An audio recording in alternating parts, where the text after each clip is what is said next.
네, 오늘 다니엘서 7, 8, 11장 이어서 진행하는데요. 지난 시간에 이어서 1260년 끝의 징조는 어떤 징조들이 있는지, 그리고 지금 이 시대에 우리는 거기에서 어떤 교훈을 받을 수 있는지에 대해서 좀 알아보려고 합니다. 지난 시간 잠깐 복습해보면요. 1260년의 시작점은 언제 시작이 되냐면 이렇게 다니엘서 7장 24절의 끝부분에 대해서 끝의 시작 부분, 1260년의 시작 부분을 이야기하고 있습니다. 그 열불은 이 나라에서 일어날 열 왕이요. 그 후에 또 하나가 일어나리니 그는 먼저 있던 자들과 다르고 또 새 왕을 복종시킬 것이며. 네, 1260년의 시작점은 새 왕을 복종시키는 그 시점이 시작점이 됩니다.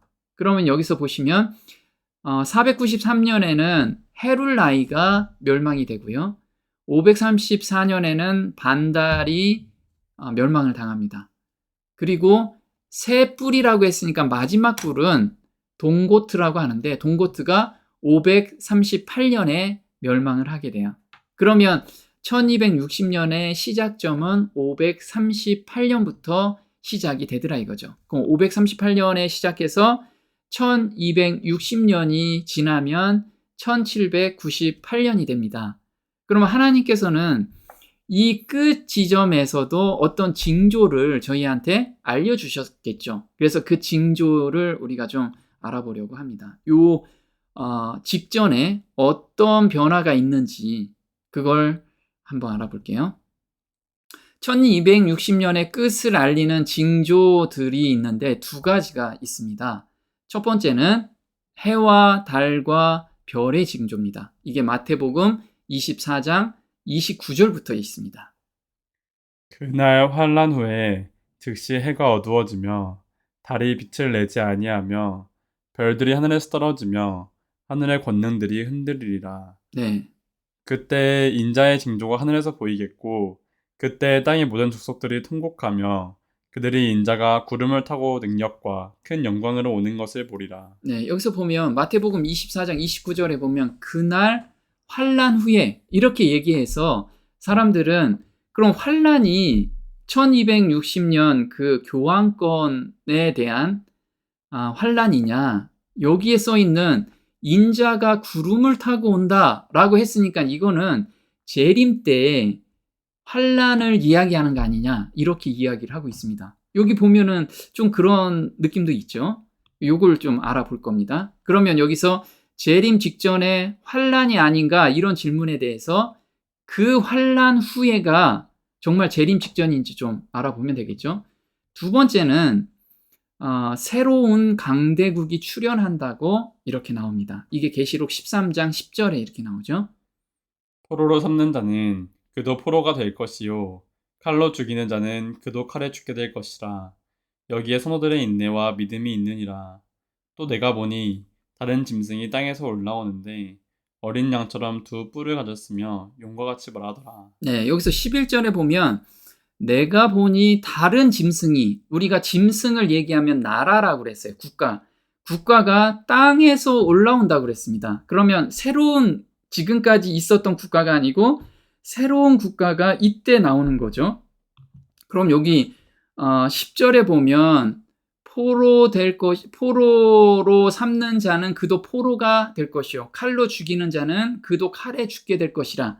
그러면 요것에 해당되는 사람이 누구인지를 알아야겠죠. 그러면 우리가 지금까지 1260년은 교환권이라고 그랬는데 포로가 되고 죽게 되는 시점을 바로 이 10절에서 이야기하면 그 이후에 강대국이 나타난다고 우리가 예언으로 풀어볼 수가 있겠죠. 그래서 이게 1260년 끝의 예언 성취인지 한번 보겠습니다. 지금 이 그림은 뭐냐면 베르티에 장군이 지금 칼을 딱 들고 있죠. 그리고 이게 교황 비오 6세입니다. 이때가 언제였냐면 프랑스 혁명 발발 5년 후인 1798년 2월 15일에 나폴레옹의 부하 베르티에 장군이 교황 비오 6세를 체포하여 프랑스의 감옥으로 유배시켜버렸다. 교황 비오 6세는 잡혀간 이듬해 1799년 프랑스의 발레스에서 옥사하였다. 그래서 여기서 보면요. 체포되었다, 포로가 되었다. 포로가 된 다음에 죽어야겠죠. 옥사했다, 죽게 되었다. 그래서 이 10절은 부분적으로 누구한테 해당된 거냐면 교황에 해당된 거죠. 이게 1798년에. 그러면 1798년 이후에 어떤 다른 짐승이 나온다는 거, 이 짐승이 무엇인지도 좀 이따 한번 보도록 하겠습니다. 자, 그날 환란 후가 1260년 후인지 아니면 재림 직전에 큰 환란인지 이때 조금 전에 읽어봤죠. 마태복음 24장. 근데 여기서 우리가 잘 봐야 될 게 진하게 쓰여진 게 있죠. 그날 환란 후에 즉시 해가 어두워지며 달이 빛을 내지 아니하며 별들이 하늘에서 떨어지며 요 시점과 그 다음에 하늘의 권능이 흔들리리라 그때 인자의 징조가 요거하고 구분점이 딱 있는 거예요. 그래서 요 화살표에서 왼쪽 부분은 1260년 될 때 일어난 사건이고 그 다음에 화살표 오른쪽은 예수님이 재림 시점에 나오는 시점이에요. 그걸 어떻게 하느냐? 누가복음 21장에 똑같은 내용을 이렇게 썼어요. 1월 성신에는 징조가 있겠고 땅에서는 민족들이 바다와 파도의 우는 소리를 인하여 혼란한 중에 곤고하리라. 사람들이 세상에 임할 일을 생각하고 무서워함으로 기절하리니 이는 하늘의 권능들이 흔들리겠습니다. 그때 사람들이 인자가 구름을 타고 능력과 큰 영광으로 오는 것을 보리라. 네, 누가복음 21장 25절부터는 지금 마태복음 24장 29절에 있는 내용을 그대로 옮겼는데요. 1월 성신의 징조가 있다는 것이 해달별의 징조가 있었다는 거예요. 그리고 이게 1260년 끝의 징조고요. 하늘의 권능들이 흔들리리라 이렇게 나왔죠. 여기도 화살표, 저 위에 보면 화살표에도 하늘의 권능들이 흔들린다 이렇게 나왔어요. 이때가 예수님 재림 직전인데 이 사이에 어떤 일이 있냐면 이 사이에 일어날 일이 바다와 파도의 우는 소리를 인하여 혼란 중에 공고하리라. 그래서 사람들이 세상에 임할 일을 생각하고 무서워함으로 기절하는 사건이 일어나요. 그럼 여기 보시면 1월 성신의 징조와 그 다음에 권능이 흔들리는 그 사이에 이런 사건들이 쭉 펼쳐지면 곧 재림이 이제 온다는 것을 우리가 보여지는 거죠. 그러면 바다와 파도의 우는 소리가 무엇인지도 하나씩 오늘 한번 보도록 할 겁니다. 자, 1798년 이전에 해달의 사건이 일어나요. 한번 볼게요. 여기서 보면 그날 환란 후에 즉시 해가 어두워지며 이렇게 나왔어요. 그러면 그날 환란 후라고 이렇게 나오죠. 그날 환란 후. 그러면 1798년도 이후에 이게 나오는 거에 나와야 되죠. 우리가 일반적으로 생각하면 왜 그러냐면 우리가 교황권이 죽은 거는 1798년이라고 그랬습니다. 그러면 29절에 그날 환란 후라고 하면 1798년 후에 해달별이 사건이 나와야 되는데 실제로 사건이 난 거는 1780년에 해가 어두워지고 달이 핏빛이 돼요. 그러면 이거는 환란이 끝나고 나서 일어난 거잖아요. 그러면 지금 마태복음 24장 29절은 우리가 생각하기에 조금 안 맞는 시점이라는 거예요. 여기서 보면 마가복음 13장에 보면 똑같은 내용을 이렇게 씁니다. 그때에 그 환란 후, 그 환란이랬어요. 그러면 정확하게 찍었어요. 어떤 환란? 우리가 겪은 환란을 이야기하는데 이게 1798년보다 먼저 환란이 끝나 있어야지만 그 환란이라고 하는 거잖아요. 내가 어렸을 때 그때 생각해보면 참 고생했지. 그때. 그럼 이미 지난 때라는 거죠. 근데 우리가 해달별은 1798년보다 먼저 일어났다는 거예요. 그럼 이게 조금 해석이 어렵죠? 근데 우리가 이제 1798년에는 교황권이 죽은 거고 실제로 기독교 박해는 1773년에 박해가 공식적으로 끝나게 돼요. 한번 볼게요. 종교개혁 이후 박해 주도 세력 예수회. 예수회는 16세기 로욜라가 창립한 카톨릭 내 교사단체로 각 국에서 몰락해가는 로마 카톨릭의 권위를 다시 세우고 카톨릭 내에서 교황청의 권력을 옹호하며 기독교를 핍박, 견제하기 위해 세워졌습니다. 예수회는 종교개혁 이후 종교재판을 주도하며 수많은 기독교인들을 학살하였다. 네, 종교 개혁이 마틴 루터에 의해서 일어났잖아요. 그 마틴 루터에서 일어나면서 카톨릭의 권위가 전 세계적으로 막 엄청나게 무너지기 시작한 거예요. 그래서 카톨릭에서는 안 되겠다. 그래서 비밀 결사 단체를 만드는데 그게 바로 예수회가 된 거죠. 그래서 이 예수회가 얼마나 잔인했냐면 종교 재판을 열어서 자기들하고 의견이 틀리면 무조건 죽였어요. 이단으로 생각해서. 그래서 얼마나 많이 죽였는지 카톨릭 내에서도 온건파가 있고 그 다음에 급진파가 있었던 거예요. 이 급진파가 바로 예수회였던 거예요. 그래서 온건파는 이 예수회를 몰아내고 싶었던 거예요. 너무 잔인하기 때문에. 그래서 1773년 예수회가 공식적으로 해산이 돼요. 볼게요. 핍박의 세력 예수회가 1773년 교황 클레멘트 14세에 의해 해산됨으로써 공식적인 박해가 끝이 났다. 네. 그래서 공식적인 박해는 1773년도에 끝나게 돼요. 이때가 예수회가 해산이 되면서 종교 재판도 안 일어나게 돼요. 그래서 공식적으로 우리 기독교인들은 박해가 이때 끝나는 거죠. 근데 1798년도는 교황이 죽은 시점이고요. 그래서 공적인 박해는 1798년보다 25년 정도 앞선 1773년에 끝났다. 왜? 이 일은 성경과 복음을 백성들에게 전해준 종교개혁과 미국에서의 종교 자유로 성취되었다. 그래서 미국에서 종교 자유를 성취하기 위해서 하나님께서 역사하신 거죠. 그래서 3년 뒤인 1776년에 미국이 독립선언을 하게 됩니다. 그래서 미국이 독립국가가 되면서 초강대국으로 일어나는 그런 계기를 만들어 준 것이 1773년 예수회가 공식 해산되는 때예요. 그래서 보면 여기서 그날 환란 후에 그래서 1780년 해가 어두워지고 달이 핏빛이 되었다라고 하는 것은 1773년 이후에 이게 일어난 거예요. 이해됐나요? 네. 그래서 그 환란이라는 건 바로 1773년을 공식적으로 박해가 끝나서 그 박해가 끝난 후에 해달별의 징조가 일어날 거다. 이렇게 나와요. 그리고 26절에 보면 그때 인자가 구름 타고 온대요. 그래서 24절과 25절은 1773년 이후에 일어난 거고 그 다음에 26절은 인자가 구름을 타고 오는데 그때를 원어로 보면요.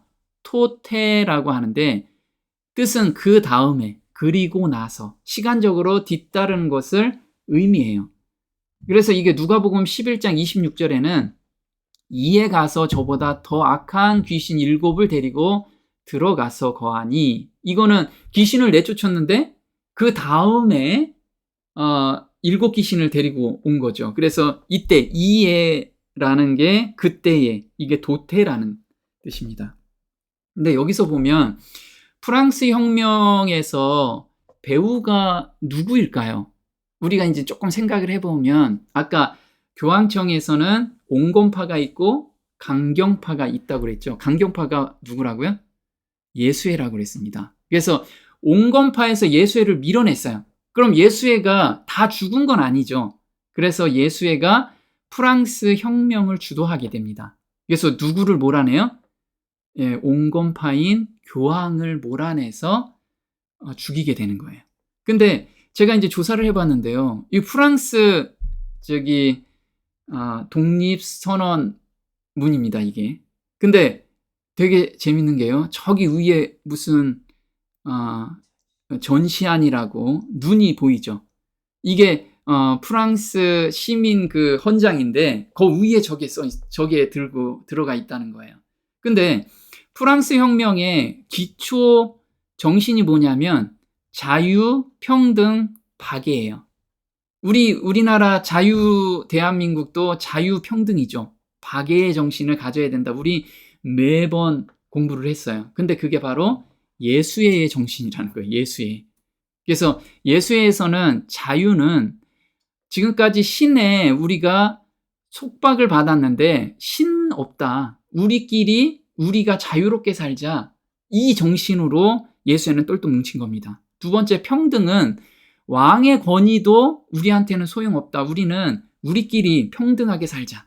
그리고 박애는 일루미나티 조직원 사이의 형제로 조직원 간의 의리로 배신과 죽음을 의미한다.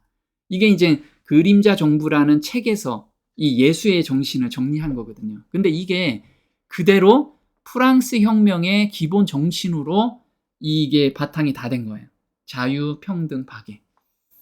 근데 이때 하나님의 법을 이 프랑스 혁명에서 완전히 폐했거든요. 하나님의 법을. 근데 최근에 미국에서도 하나님의 법이 폐해졌죠. 무슨 법이 폐해졌죠? 결혼제도. 동성법이 합법화되면서 동성제도가 하나님의 결혼제도가 폐해졌죠. 그 폐한 사람이 누구예요? 공식적으로 서명한 사람이 바로 바이든이라죠. 근데 바이든이 이런 이야기를 해요. 바이든 동성혼 인정 법안 서명. 자유, 평등, 정의 향한 중요한 발걸음. 어디서 많이 들어보는 내용이죠. 근데 바이든이 너무 재밌는 게요. 조 바이든의 취임식인데 두 번째 카톨릭 대통령이에요. 두 번째. 첫 번째는 누구일까요? 첫 번째는 존 F. 케네디. 존 F. 케네디 이후에 바이든이 최초로 카톨릭 대통령인데 이분이 유일하게 누구예요? 예수의 소속이라는 거예요. 예수의. 그래서 카톨릭 대통령의 취임식은 평소와 달랐다. 전통적으로 취임식 아침 대통령은 대통령의 교회라 불리는 세인트 존스 교회에서 예배를 드리는데 카톨릭 신자인 바이든은 성 마테오 사도 대성당에서 취임식을 여는 기도 역시 리오 오도너번 예수의 신부가 맡았다. 그래서 예수의 우리 역사는 반복이 되는데 너무 놀랍게 지금 마지막 시대에 미국을 주도하고 있는 대통령이 예수의 소속이라는 거. 좀 재밌죠? 자, 해달별의 징조는 어떤 징조인지 한번 볼게요. 그날 환란 후에 즉시 해가 어두워지며 달이 빛을 내지 아니하며 별들이 하늘에서 떨어지며 이게 마태복음 24장 29절이에요. 근데 마가복음에도 똑같은 내용이 나와요. 한번 볼게요. 그때 그 환란 후 해가 어두워지며 달이 빛을 내지 아니하며 별들이 하늘에서 떨어지며 하늘에 있는 권능들이 흔들리리라. 네. 근데 이게 어디에도 나오냐면 누가복음 21장 25절에도 이렇게 나와요. 1월 성신에는 징조가 있겠고 땅에서는 민족들이 바다와 파도의 우는 소리를 인하여 혼란한 중에 곤고하리라. 네. 근데 이게 계시록 6장엔 좀 더 디테일하게 나옵니다. 계시록 6장에 우리가 6번째 인을 뗄 때 이때가 1798년 때를 이야기해요. 볼게요. 내가 보니 6째 인을 떼실 때에 큰 지진이 나며 해가 총단같이 검어지고 온 달이 피같이 되며 하늘의 별들이 무화과 나무가 태풍에 흔들려 선 과실이 떨어지는 것 같이 땅에 떨어지며. 네, 그래서 1798년 전후에서 이렇게 큰 사건들이 나오는데 첫 번째, 엄청난 큰 지진이 있을 거다. 두 번째, 해가 총단같이 어두워질 거다. 세 번째, 달이 핏빛같이 될 거고, 네 번째는 하늘의 별들이 무화과 나무가 대풍에 흔들리듯이 엄청나게 떨어질 거다. 이 네 가지 징조가 우리 1798년, 1260년의 마지막 때라는 것을 보여주는 징조다라고 보여주고 있어요. 그럼 여기서 보면 첫 번째가 뭐라고요? 1755년에 지진인데 리스본 대지진이 있어요. 두 번째는 1780년에 해가 어두워지게 돼요. 그리고 같은 날에 달이 피피처럼 바뀝니다. 그리고 1833년에 유성우가 떨어져요. 첫 번째 리스본 대지진이라고 하는데 이게 리스본 대지진에 대한 사진이에요. 자, 이거를 그림을 그린 거예요. 그때 너무나 큰 지진이기 때문에 이거를 그 화가들이 그려놓은 거죠. 한번 볼게요. 1755년 11월 1일 9시 40분에 포르투갈 리스본에서 발생한 전대미문의 대지진이다. 지진에 뒤따른 화재는 5일간 지속되었고 해일로 인해 리스본과 그 일대 지역의 4분의 3이 파괴되었다. 오늘날의 지진학자들은 리스본 대지진의 모멘트 규모를 8.5에서 9.0 정도로 보고 있다. 네, 8.5에서 9.0은 지금도 거의 없는 지진 규모라는 거예요. 이때 포르투갈 그 리스본 일대가 4분의 3이 파괴가 된 거예요. 4분의 3이라면 거의 다 무너진 거예요. 다. 사람도 엄청나게 죽고 전대미문의 사건이 이때 대지진이 일어난 거죠. 두 번째는 암흑일이라고 하죠. 암흑일은 1780년에 생겼습니다. 1780년 5월 19일에 암흑일은 그 매서운 뉴 잉글랜드의 겨울에 곧 이어서 발생하였다. 나무들과 풀들은 봄철의 푸르름을 잃고 누렇게 변해 있었다. 가축들은 음매하고 울면서 축사로 되돌아갔다. 수탉들이 회를 치면서 보금자리를 찾았다. 사람들은 거리로 쏟아져 나와 서로 이것이 웬일이냐고 불안해하다가 교회로 몰려갔다. 주의회 회의실에는 촛불이 켜졌다. 다른 여러 장소에서도 촛불들이 켜졌다. 대낮이면서도 어둠이 너무 짙었기 때문에 신문도 읽을 수 없었고 주부들이 음식을 준비할 수도 없었기 때문이다. 네, 너무나 대낮인데도 한치 앞을 볼 수 없다는 말이 여기서 나오는 거예요. 한치 앞이라는 게 뭐냐면 1m 앞도 안 보일 정도로 그렇게 캄캄했었다는 거예요. 근데 또 한번 볼게요. 바로 앞에서 언급한 바 뉴욕주 서부, 뉴저지주의 북부, 남부 잉글랜드에 걸친 25,000 제곱킬로미터가 동시에 갑자기 어두워졌던 것은 아니다. 어둠의 중심이 계속 이동했기 때문에 지역마다 심하게 어두운 시간은 2-3시간 정도였다. 당대인들은 이 같은 현상의 원인을 자연과 하나님 양쪽에서 찾으려 하였다. 공기 속에 배어있는 매연과 잔잔한 물 위에 떠있는 검댕, 해안가를 따라 띠처럼 길게 줄지어 있는 잿더미 등은 모두 어떤 화재 사건이 있었음을 증명하고 있었다. 그리고 이때 북부 버몬트, 북부 뉴햄프셔, 그리고 카나다 등 여러 곳에서 큰 산불이 일어났다는 사실이 확인되었으며 그 중에 일부는 경력자들이 땅 개간하기 위해 일부러 놓은 불이었다. 네, 이 어둠이 어떻게 생겼냐면 화재 때문에 지금 전 세계적으로 화재가 엄청나게 많이 나오죠. 근데 그 화재가 생기면서 그 연기 때문에 이렇게 칠흑같이 어두운 그 대낮에서 칠흑같이 어두운 경험을 하게 된 거예요. 근데 사람들이 이건 자연현상이지 않느냐, 사람이 실수로도 이렇게 불이 나서 생긴 거 아니냐라고 이야기를 하죠. 그런데 이때 사람들이 왜 하필이면 이때 하나님이 이걸 허락하셨느냐, 이건 끝의 징조를 보여주기 위한 것이다 라고 지금 이야기를 하고 있는 거죠. 달이 핏빛이 된다는 것은 그날 저녁 때 이렇게 되었습니다.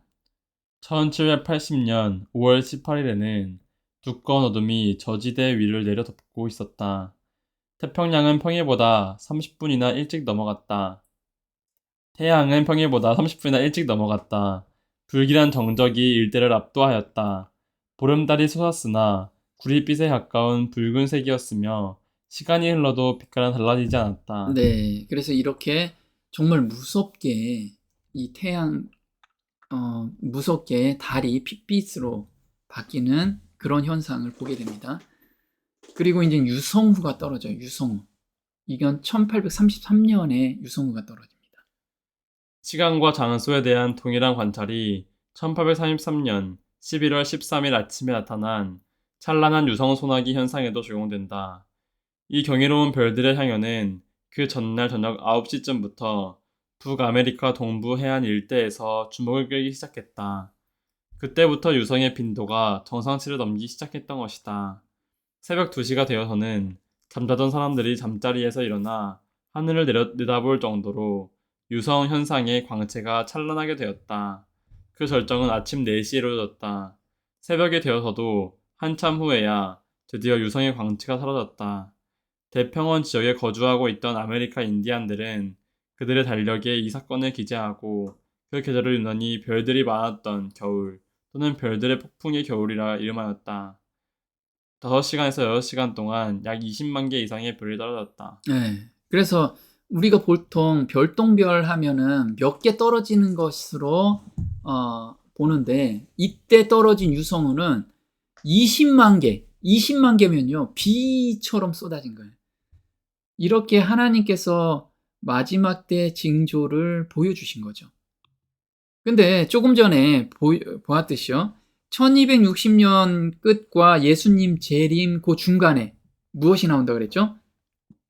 바다와 파도의 우는 소리로 인하여 혼란 중에 공고하리라. 그리고 사람들은 무서워서 기절한다 이거죠. 지금 우리 기절할 사건들 엄청나게 많죠. 그래서 이걸 정리해보면 이런 거죠. 1260년 끝과 그 다음에 인자가 구름 타고 오리라. 이것은 예수님의 재림 때죠. 그 중간에 뭐가 나와요? 바다의 우는 소리 그리고 하늘의 권능이 흔들리는 사건, 이 두 가지가 딱 나오죠. 요 두 가지가 끝나면 예수님이 재림하시는 거예요. 그래서 바다의 우는 소리가 급격히 늘어나면서 예수님이 오실 때가 됐구나. 이거를 우리가 감지할 수가 있습니다. 그래서 바다의 우는 소리가 무엇인지 한번 볼게요. 바다와 파도의 성난 소리로 인하여 혼란한 중에 공고하리라. 이렇게 나오는데 이걸 현대어 성경으로는 그리고 땅에서는 으르렁대는 바다와 파도 때문에 불안해할 것이다. 그리고 으르렁거린대요. 저는 어렸을 때 바닷가에서 살았거든요. 근데 겨울 바닷가 저녁 때 딱 가면요. 진짜 무서워요. 파도 소리가 윙 소리가 나요. 전 그래서 이거 읽을 때 정말 이 으르렁대는 소리를 저는 어렸을 때부터 계속 들었거든요. 그래서 이게 느낌이 완전히 진짜 실감나게 오는데요. 이렇게 파도의 소리가 바람과 함께 오는 그 으르렁대는 소리가요. 거기서 혼자 서 있으면 너무 무서워요. 근데 이게 어떤 사건인지 볼게요. 유엔에서 재난위험 경감 사무국에서 2000년에서 2019년 세계 재해를 보고했는데요. 여기 보시면 홍수가 44%, 그 다음에 태풍이 28%, 전체 재난 중에 72%가 바다에 의해서 이게 일어나요. 홍수와 태풍이. 정말 놀랍죠. 여기서 보면 지구온난화에 환한 태풍, 더 거칠어진다. 그리고 기후변화로 재앙적 쓰나미 발생 위험, 영과학자 경고. 그래서 기후변화로 재앙적 쓰나미가 앞으로 계속해서 일어날 거라는 거예요. 또 요즘 이거 보셨죠? 얼마 전에 바다 한가운데서 화산이 폭발한 거. 그래서 화산이 폭발하면 화산 쓰나미의 공포로 이젠 화산이 폭발하면 그 주변에 쓰나미가 엄청나게 생기는 거예요. 그래서 사람들은 이런 거 보고 정말 너무 무서워서 떠는 거죠. 여기 보시면 재난을 쭉 한번 정리를 해본 건데요.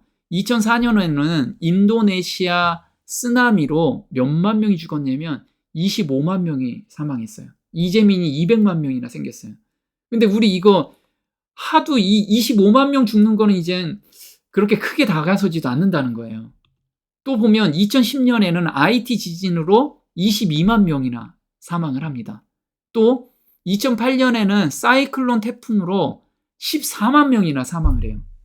이런 식으로 바다에서 우는 소리로 인해서 사람들이 육지에 있는 사람들이 막 떠는 거죠. 앞으로 이런 것이 더 많이 생길 거라는 거예요. 그래서 지금 지구온난화 때문에 태풍이 사상 유례 없이 엄청나게 생기고 사라지고 이런 것을 우리가 지금 뉴스에서 볼 수가 있잖아요. 근데 예수님 재림 전에는 이게 더 많이, 더 강하게 생길 거라는 거예요. 그래서 바다와 파도의 우는 소리로 우리가 다들 떨고 있다는, 재림 전에 이런 사건이 있다라는 거죠. 그럼 하늘의 권능이 흔들린다는 의미를 볼게요. 마태복음 24장 아까 읽은 것 중에서 하늘의 권능들이 흔들리리라 라고 나왔는데, 계시록 6장에는 하늘의 권능들이 흔들리리라 라는 것이 이렇게 표현되어 있어요. 하늘의 별들이 무화과 나무가 대풍에 흔들려 선 과실이 떨어지는 것 같이 땅에 떨어지며, 하늘은 종이축에 말리는 것 같이 떠나가고 각 산과 섬이 제 자리에서 옮기우매. 네, 하늘의 권능이 흔들린다는 게 종이축이 말린다고 여기서는 써주고 있어요. 또 베드로후서 3장 10절에는 이런 식으로 나옵니다. 그러나 주의 날이 도적같이 오리니 그 날에는 하늘이 큰 소리로 떠나가고 체질이 뜨거운 불에 풀어지고 그 땅과 그 중에 있는 모든 일이 드러나리로다. 네, 예수님 재림하실 때 하늘이 큰 소리로 떠나가 버린대요. 이 떠나간다는 게 종이축이 말린다는 거, 하늘의 권능이 흔들린다, 이거랑 다 같은 이야기라는 거죠. 그럼 예수님께서 이렇게 재림하시죠. 예수님께서 재림하실 때 뭐가 나오죠? 이 하늘이 갈라지고 예수님이 쭉 재림해서 내려오십니다. 그래서 7번째 인에선 이렇게 나옵니다. 7번째 인이 아니고 7번째가 이렇게 이야기를 합니다. 일곱째가 그 대접을 공기 가운데 쏟음에 각 섬도 없어지고 산악도 간데 없더라.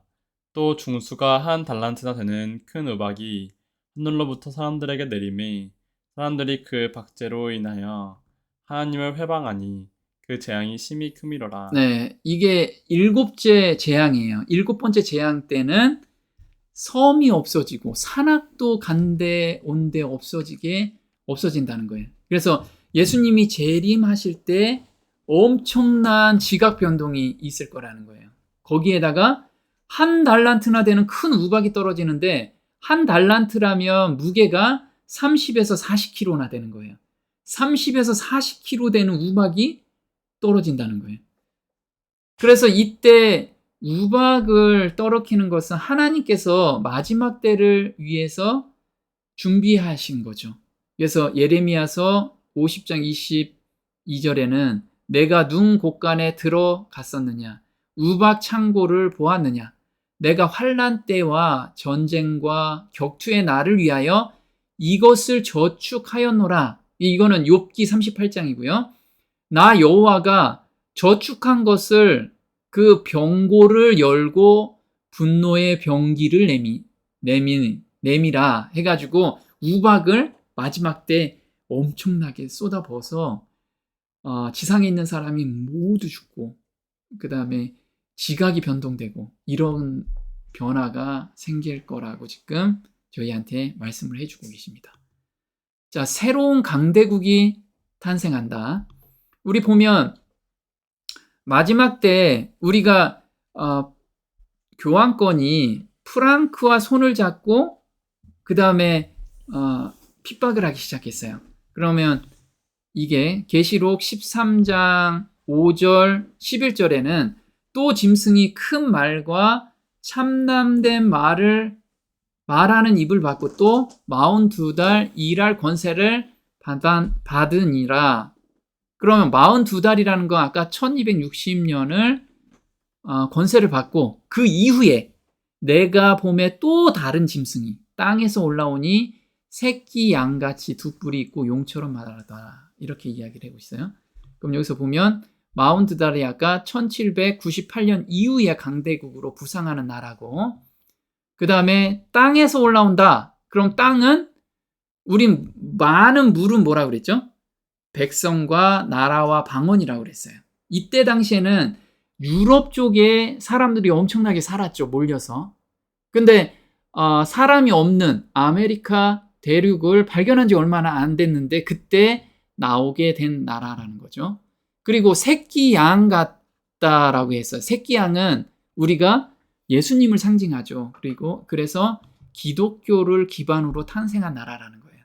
그리고 여기서 두 뿔이라는 것은 정치와 종교가 분리된 나라를 의미합니다. 이 나라, 이 나라가 어떤 나라인지 땅에서 올라온 짐승은 바로 미국이라는 거예요. 지금 독립선언을 하는 모습인데요. 미국은 어떤 역사를 가지고 있냐면 1607년에 메이플라워 사건이 있죠. 그래서 영국에서 이주민들이 미국 신대륙을 발견하게 됩니다. 그리고 1776년 7월 4일에 미 합중국을 건국을 합니다. 이때가 영국으로부터 독립을 선언한 거예요. 영국으로부터. 그리고 1787년 드디어 미 합중국 헌법을 발표해요. 이때 수정헌법 1조에는 정교 분리를 한다. 이게 나와요. 정치와 종교는 분리가 된다. 그래서 이때 써진 게 뭐냐면 연방의회는 국교를 수립하거나 종교의 자유로운 행사를 금지하는 법을 제정할 수 없다. 그래서 이 수정헌법 1조 때문에 미국에서는 정교 분리가 돼 있어서 같이 혼합할 수가 없어요. 근데 지금 자꾸만 혼합하려고 하고 있죠, 정치인들이. 그리고 1861년에는 남북전쟁으로 65년에 북부가 승리를 하게 되죠. 이때까지 보세요. 1798년도에 지금 1260년이 끝나죠. 이때까지 미국은 어땠어요? 아주 삼류가 아니고 사류 국가였어요. 이제 막 자리 잡는 국가였다는 거죠. 그리고 언제 강대국으로 부상했냐면 세계 1차 세계대전 1914년 그리고 2차 세계대전의 승전국이 되면서 초강대국으로 부상이 돼요. 그래서 미국이 정말 그 마지막 때 지금 보면은 미국이 탄생한 지 얼마 안 됐죠. 이렇게 보면 우리 대한민국은 조선이 500년 역사를 가지고 있고 뼈대가 있는 나라지만 미국은 사실 뼈대가 없는 나라예요. 얼마 생긴 지 얼마 안 됐는데 이 초강대국으로 예언을 성취하기 위해서 이때 생긴 지 얼마 안 된 초강대국인 거죠. 그래서 여기서 보면요. 계시록 13장 한번 볼게요. 칼에 상하였다가 살아난 짐승을 위하여 우상을 만들라 하더라. 저가 권세를 받아 그 짐승의 우상에게 생기를 주어 그 짐승의 우상으로 말하게 하고 또 짐승의 우상에게 경배하지 아니하는 자는 몇이든지 다 죽이게 하더라. 네, 여기서 우상이라는 게 무엇이냐면 아이콘이라고 그러죠. 우리 아이콘. 유사하다, 같다. 내 아이콘이라면 나하고 비슷한 상을 갖다 놨는데 이 우상이라는 게 중세시대에 프랑크와 교황이 손을 잡고 기독교를 핍박하듯이 자기의 사상을 심어주고 그 사상에 반대하는 세력은 다 핍박한 거와 유사한 사건이 마지막 때 생길 거다 해가지고 우상이라고 하는 거예요. 유사한 사건이 일어날 거다라는 취지에서 그런 거죠. 근데 이게 언제 있었냐면 아합 왕 있었죠. 아합, 그 북이스라엘에 아합과 이세벨이 합쳐진 그런 사건하고 똑같은 거예요. 이 사건 한번 볼게요. 이세벨이 여호와의 선지자들을 멸할 때에 오바다가 선지자 100인을 가져 50인씩 굴에 숨기고 떡과 물을 먹여 떴더라. 왕상 18장 4절인데요. 이세벨이 아합을 이용해서 여호와의 선지자를 다 죽이기 시작했던 거예요. 그래서 이때 나타난 선지자가 누구였죠? 엘리야였죠. 엘리야가 하나님 저밖에 없습니다라고 하니까 하나님께서 바알에게 무릎 꿇지 않는 7천인을 내가 예비해놨다. 이게 마지막 때도 하나님을 섬기는 백성 7천인을 하나님께서 소수의 인원이지만 정말 보호하시고 남겨두신 거죠. 그래서 여기서 경배라는 거, 이 경배라는 건 바로 갈멜산에서 경배 전쟁을 했듯이 마지막 때도 이 경배 전쟁으로 세상이 끝을 맺을 거라는 거예요. 그래서 저희한테 보여준 것이 왕상 18장에 우리가 앞으로 닥칠 일이라는 거예요. 볼게요. 엘리야가 모든 백성이 가까이 나아가 이르되 너희가 어느 때까지 두 사이에서 머뭇하려느냐 여호와가 만일 하나님이면 그를 쫓고 바알이 만일 하나님이면 그를 쫓을지니라 하니 백성이 한 말도 대답지 아니하는지라. 너희는 너희 신의 이름을 부르라. 나는 여호와의 이름을 부르리니 이에 불러 응답하신 신 그가 하나님이니라. 백성이 다 대답하되 그 말이 옳도다.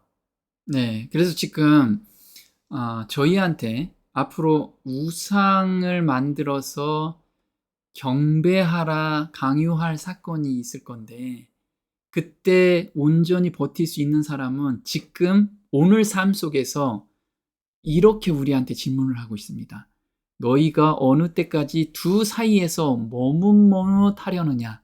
그래서 우리가 세상에 발 하나 놓고 죄에 계속 빠져 있고 언제까지 이렇게 머뭇하겠느냐? 만약에 너희들이 정말 하나님 앞에 온전히 쓰려면 매일같이 여호와의 이름을 불러라. 여호와의 이름을 부르면서 사는 사람이 이 경배 전쟁에서 이길 수 있다라는 거예요. 그때 가서 나는 하나님을 선택할 겁니다. 이런 사람 결코 없을 거라는 거예요. 그래서 오늘 우리가 머뭇머뭇거리지 않고 정말 하나님을 선택하는 그런 삶을 사는 성도들이 됐으면 좋겠습니다. 오늘 여기까지 하겠습니다.